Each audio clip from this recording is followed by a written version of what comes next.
उत्तराखंड के जोशीमठ में इस वक्त हजारों लोगों की जिंदगी खतरे में है।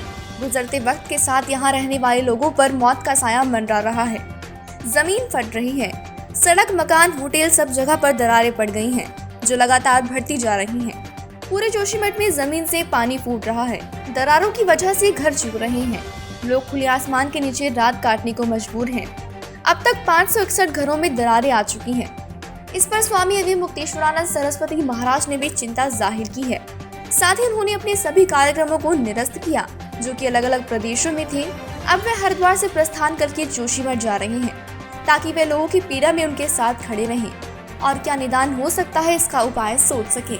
बहुत बड़ी चिंता का विषय है कि उत्तर भारत के सनातन धर्म की राजधानी, ऐतिहासिक, पौराणिक और सांस्कृतिक नगर, उत्तराखंड का मुकुट जोशीमठ इस समय खतरे में है। लगातार पिछले 1 वर्ष लगभग का समय हो गया, जगह जगह से संकेत मिल रहे थे कि यहाँ पर भूमि धंस रही है, लेकिन अधिक ध्यान नहीं दिया गया। और अब 1 हफ्ते से लगातार जिस तरह से धंसाव बढ़ता चला जा रहा है और 500 से अधिक मकानों को उसने अपने चपेट में अभी तक ले लिया है और आगे पता नहीं क्या होने वाला है, ऐसी परिस्थिति में बहुत ही बड़ी चिंता का विषय हम सब लोगों के सामने उपस्थित हो गया है। इसीलिए हमने अपने सब कार्यक्रम जो अलग अलग प्रदेशों में थे उनको निरस्त किया और निरस्त करके अब हरिद्वार आए हैं। कल प्रातःकाल यहाँ से प्रस्थान करके जोशीमठ जा रहे हैं, ताकि वहाँ के लोगों की जो पीड़ा है उसके साथ खड़े रह सकें और क्या निदान हो सकता है इसका उपाय खोज सकें। सरकारों के प्रयास लंबे समय से ये बात कही जा रही थी कि हिमालय में जो कुछ हो रहा है उसमें हिमालय का ध्यान कम से कम नहीं रखा जा रहा है। बहुत सारे लोगों ने इस पर अलग अलग तरह से चिंता व्यक्त की थी और अब वो सब चीज़ें चरितार्थ होती दिखाई दे रही हैं।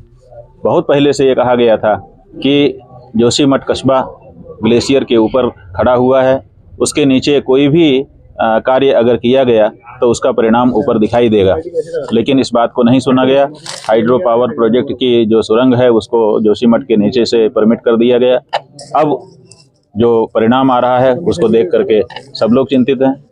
मुख्यमंत्री जी ने पहले नहीं ध्यान दिया, अब 1-2 दिन से वो सक्रिय हुए हैं। हम उनका स्वागत करते हैं कि कम से कम अब सही सक्रियता उन्होंने दिखाई है, लेकिन हम ये चाहेंगे कि क्या कारण है जिसके कारण भूमि में धंसाव हो रहा है, जिसके कारण इतना बड़ा ऐतिहासिक नगर, सांस्कृतिक नगर, हमारी पहचान वाला नगर खतरे में पड़ गया है, उसकी सही जांच होनी चाहिए। देखिए, अभी अलग अलग बातें आ रही हैं। कोई कहता है कि ये हाइड्रो पावर प्रोजेक्ट के कारण है, जो सुरंग नीचे जा रही उसके ब्लास्ट के कारण है। कोई कहता है ऑल वेदर रोड बन रहा है उसके कारण है। कोई कहता है कि जोशीमठ के नगर के लोगों का सीवर सिस्टम सही नहीं है, वो लोग भूगर्भ में अपना सीवर डाल रहे हैं जिसके कारण ये परेशानी आ रही है। कोई और किसी चीज़ को इसका कारण बता रहा है।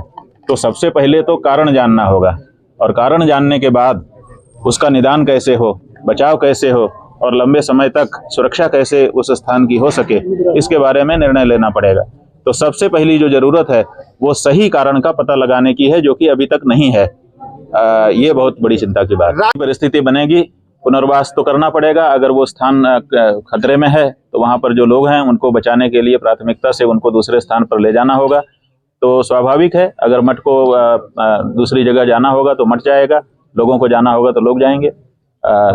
सबकी सुरक्षा बनी रहे, पहली जरूरत यही है। ये मांग वहाँ के स्थानीय लोगों ने बड़ी तेजी से की। पूरा जोशीमठ का कस्बा एक साथ मसाल जुलूस लेकर के खड़ा हो गया। अंत में मुख्यमंत्री जी को तत्काल रूप से आदेश तो करना पड़ा।